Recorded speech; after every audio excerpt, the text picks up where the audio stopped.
Good morning, guys. All right, we're gonna cover a couple things today. I'm gonna try to keep this as quick and exact as I can keep it.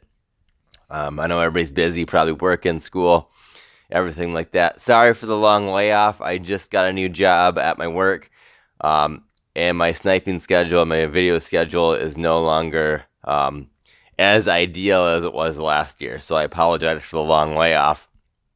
But welcome back. If you're new here, welcome. I'm going to cover a few things, like I said today, and let's just jump right into it. So my first question I was asked by some guys on Discord was when the best time to build legends is. And actually, the best time to build your legends are Saturday. Period. The most people are ripping packs for the new legends for the weekend. And, Sunday is not a good day because everybody's watching football, watching their fantasy lineups. So Saturday morning, in my opinion, between right when packs get let out and the new legends come out, and about noon. And I say that because of this. A lot of people, even if they aren't, really huge into college football or whatever, they're still playing Madden in the morning when everything drops. And then people are home from work, school. But at noon, once college football comes on, you kind of see a really big layoff of stuff being posted at the auction house. So your best, I call it the key time. Your key time is right from content drop for about an hour and a half to 2 hours. And then it kind of dies down a little bit as far as the lowest price goes. The next question was regarding gold promos cards. Now, gold promo cards are very interesting because if you're searching for them to build sets and you're not paying close enough attention, you are going to overpay. Period. The auction house, if you don't filter it down all the way to a team or a player, is only going to show you the top 100 that are expiring soon. So what happens is, if you go to, say, I'm just using most feared for example, but if you go to the Raiders for Lee Smith, you can get some Lee Smiths for 4,000 coins. If you repost them for 7 to 7,500 coins, if not more, people who are not filtering that far down and just looking for cards to fill the set are going to see them on the auction house at the end of that hour. Now, it's probably going to take close to that full hour to sell those cards, and you might have to repost every once in a while. But this is a good way to make easy coins. Like I said, you buy it for 4,000, 4,500, and put it up for 7,500. Easy flip I call it, not really a snipe, but a flip. And you can sit there and do that all day long and make coins. Like I said, you might have to repost a couple if you end up with a lot of people undercutting those 7,500 coin cards at the end of that hour. But you can still sit there and make a good amount of coins. Moving on to the next point, the best way to set your filters. No, I'm not going to bore you guys with what I did last night, but I'm going to put it this way.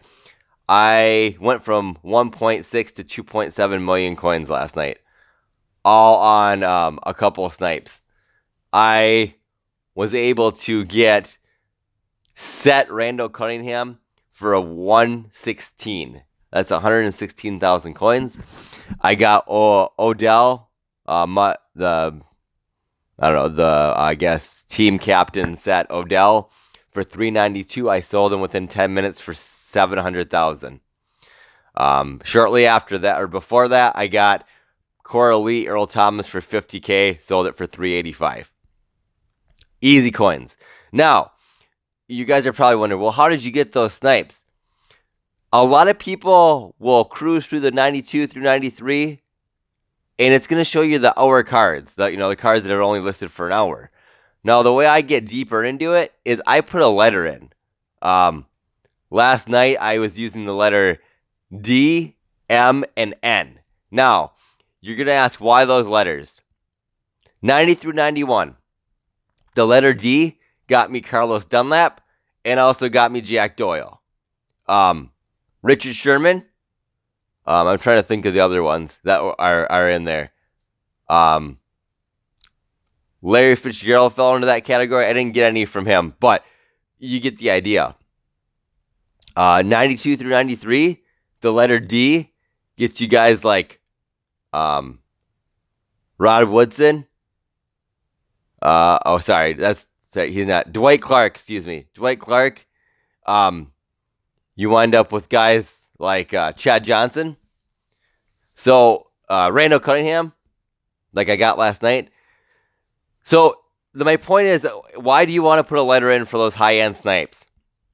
A lot of people put higher-end cards up for more than an hour. They know they're going to take a while to sell. You're going to you're going to find yourself, if you put a letter in there while you're filtering, you're going to get the 8-hour auctions, the 12-hour auctions, even some of them are 24-hour auctions. And some of those, that's where those big heavy hitter snipes come from. I think one of the three major ones I got last night, Earl Thomas was the only one that was up for an actual hour. Randall Cunningham sold for $8.25, just in case you guys wanted to know. So that's how I kind of look at setting my filters, is giving me the most opportunity to get high-end targets, as I call them. The newer cards, the wanted cards. Like I said, 90 through 91 gets you Brady, Rodgers. So kind of use that to your advantage when you're filtering for these bigger snipes. And finally, we're going to cover the Weekend League crash from PAX on Thursday. There is a decent amount crash, though, for people trying to get their Weekend League packs opened and their cards out of it sold. So you're going to see a lot of undercutting going on there. And that's a very good time to either A, buy cards to add to your squad, or B, pay attention to the auction house for snipes. I want to cover one more thing before we go. I've been able to buy Derrick Henrys for 17 to 18K and resell for 26, using the same strategy of people not filtering down low enough to look for these cards for these sets. The guy from Jared Valder from the Cardinals, I think that's how you pronounce his last name, I've been able to buy him for 24, 25 and a resale for 32 to 34.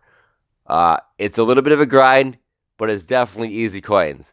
If you guys have any questions, get a hold of me on Reddit or hit me up at MuttSnipes all day on Twitter. All right, see you guys later.